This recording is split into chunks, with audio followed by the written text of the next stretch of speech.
పోరాటం చేస్తాం, ఈ సమస్యల్ని ప్రజల దృష్టికి తీసుకుపోతాం తప్ప మీరు అడిగినటువంటి వాళ్ళ మీద ఎదురుదాడి చేసి వాళ్ళకు మార్క్ వేసి బ్రాండ్ వేసి మీరు అడిగే హక్కు లేదు, చెప్పే హక్కు లేదు అని చెప్పి దబాయింపై పనిచేస్తే ఇక్కడ ఊరుకునేటువంటి వాళ్ళు ఎవరు లేరు అనేటువంటి విషయాన్ని మేము చాలా స్పష్టంగా చెప్తున్నామండి. ఓకే అండి. ఎస్ వెంకటరెడ్డి గారు, గుడ్ మార్నింగ్ అండి. Good morning. ఎస్ వెంకటరెడ్డి గారు, సో మీ వర్షన్ ఏంటి? ఇప్పటి వరకు జరిగిన తెలంగాణ అసెంబ్లీ సమావేశాల్లో కూడా ఎలాంటి పరిస్థితులు ఉన్నాయో మీరు కూడా చూసే ఉంటారు. ఎస్ దీనిపైన మీరేమంటారు? ఈ డైలాగ్స్ వార్లు జరుగుతున్నాయి, దీనిపైన బీజేపీ పాత్ర ఏంటి? ముందుగా మీకు అలాగే జీ తెలుగు న్యూస్ ప్రేక్షకులకు, యాజమాన్యానికి, ప్యానెల్ పెద్దలందరికీ నమస్కారం.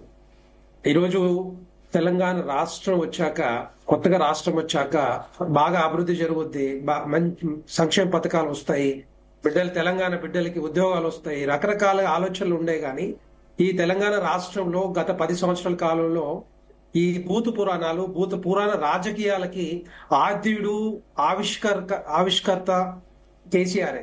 ఎందుకంటే తెలంగాణ రాష్ట్రం వచ్చిన తర్వాత కూడా, ఆయన గెలిపించిన తర్వాత కూడా అదే విధంగా మొదలుపెట్టి ఇప్పటి కూడా అదే కంటిన్యూషన్ అవుతా ఉంది. అంటే నేను అనేది ఏంటంటే, ఈ తెలంగాణ రాష్ట్ర బిడ్డలకి, యువతకి ఏ మెసేజ్ ఇద్దామని ఈ విధంగా డైవర్షన్ పాలిటిక్స్ చేస్తా ఉన్నారు నాకు అర్థం కావట్లేదు. అంతకుముందు కేసీఆర్ గారు చేస్తే ఆయన కర్త కర్మ క్రియ అయితే అదే కంటిన్యూషన్ ఇప్పుడు ఈ కాంగ్రెస్ ప్రభుత్వం చేస్తా ఉంది.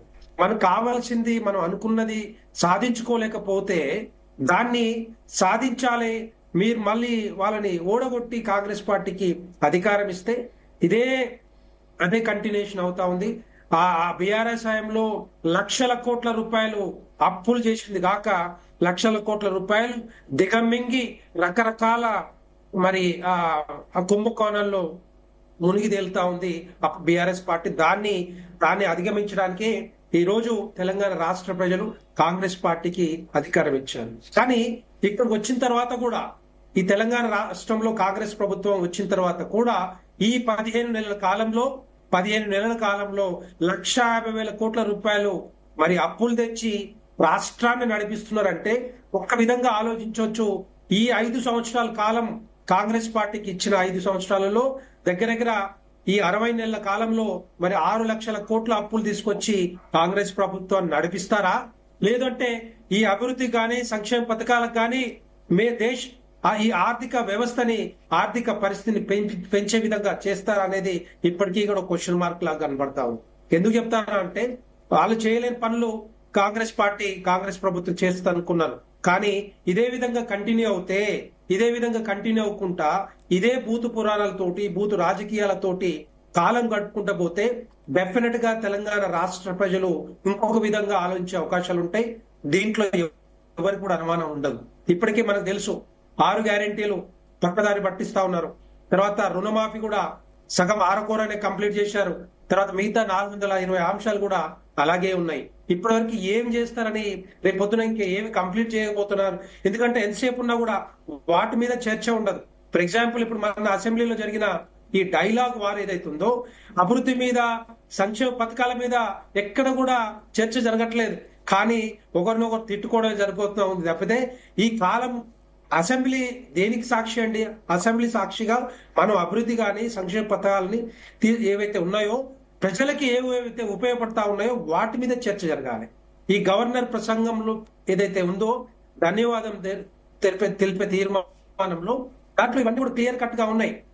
వీరే చెప్పారు కదా, కాంగ్రెస్ ప్రభుత్వం. కానీ వాటి మీద చర్చించకుండా టోటల్ గా డైవర్ట్ అవుతా ఉంటది. టోటల్ మొత్తం కూడా తెలంగాణ ప్రజలకు వేరే విధంగా కనపడతా ఉంది.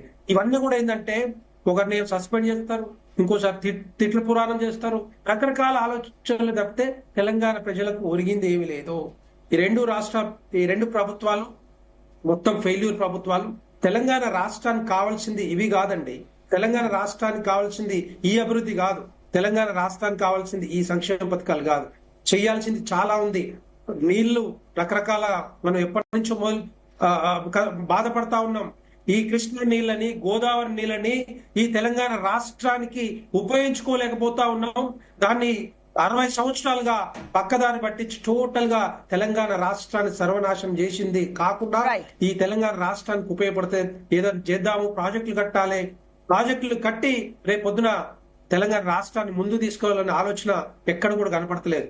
బీఆర్ఎస్ లో ఫర్ ఎగ్జాంపుల్ మన ఎస్ఎల్బిసి ఎస్ఎల్బిసి ఇన్సిడెంట్ ఏదైతుందో దాంట్లో మరి కాంగ్రెస్ ప్రభుత్వం అప్పుడు మొదలు పెట్టినా కూడా దాన్ని ఇంకొక 6,000 రూపాయలు 3,000 కోట్ల రూపాయలు ఖర్చు పెట్టి మరి కంప్లీట్ 9 కిలోమీటర్లు కంప్లీట్ చేస్తే ఈ రోజు తెలంగాణ రాష్ట్రంలో నల్గొండ జిల్లాకు కాకుండా నల్గొండ జిల్లా తర్వాత ఖమ్మం జిల్లా హైదరాబాద్ కి సాగునీరు వచ్చేది కదా, దాన్ని కంప్లీట్ చేయలేని స్థితిలో ఆ టైంలో బీఆర్ఎస్ హయాం కేసీఆర్ గారు దాన్ని కాలం గడుపుకున్నారు, దాన్ని టైం పాస్ చేసారు తప్పితే ఇక్కడ ఎక్కడ కనపడలేదు. ఎందుకు చెప్తున్నా అంటే మన ఇన్సిడెంట్ పెద్ద ఇన్సిడెంట్. రెండవది ఏంటంటే మనకు తెలుసు నల్లగొండ జిల్లాలో ఫ్లోరైడ్ సమస్యతో ఎంతో మంది బాధపడతా ఉన్నారు, ఇప్పుడు కూడా బాధపడుతున్నారు. నీళ్లు రాక, సాగునీరు లేక, తాగునీరు లేక దాన్ని కంప్లీట్ చేయలేని దీన స్థితిలో ఆ కేసీఆర్ పార్టీ ఉండే. ఎప్పుడు ఎన్నికలు వచ్చినా కూడా ఇదే భూత పురాణాలు అప్పుడు కేసీఆర్ గారు మాట్లాడారు. అదే విధంగా కేసీఆర్ గారు ప్రతి మీటింగ్ లో ఎలక్షన్ వచ్చినప్పుడల్లా మీటింగ్లు పెట్టినప్పుడల్లా బై ఎలక్షన్ వచ్చినప్పుడల్లా ఇదే భూత పురాణాలతోటి ఆ టైంలో కాంగ్రెస్ పార్టీ లేకుండా కాంగ్రెస్ పార్టీని మర్జీ చేసుకొని కాంగ్రెస్ పార్టీ ఎవరైనా మాట్లాడకపోయినా కూడా అదే భూత పురాణాలు కంటిన్యూ చేశారు. అదే డైవర్షన్ పాలిటిక్స్ అప్పుడు చేశారు. తర్వాత ఇప్పుడు కూడా ఈ తెలంగాణ రాష్ట్రంలో ప్రతిదీ ఏ మీటింగ్ పెట్టినా కూడా ఏ ఎలక్షన్ వచ్చినా కూడా అవే కంటిన్యూ చేస్తా ఉన్నారు. దీనికి ఆల్టర్నేటివ్ గా భారతీయ జనతా పార్టీ వైపు తెలంగాణ సమాజం అంతా చూస్తా ఉంది. తెలంగాణ సమాజం మనకు తెలుసు, భారతదేశంలో దగ్గర 18 రాష్ట్రాలు భారతీయ జనతా పార్టీ అధికారంలోకి ఉంది. ఈ తెలంగాణ రాష్ట్రాన్ని కూడా భారతీయ జనతా పార్టీ అధికారంకు రావాలని తెలంగాణ సమాజం అంతా కూడా గమనిస్తూ ఉంది, ఆలోచిస్తా ఉంది.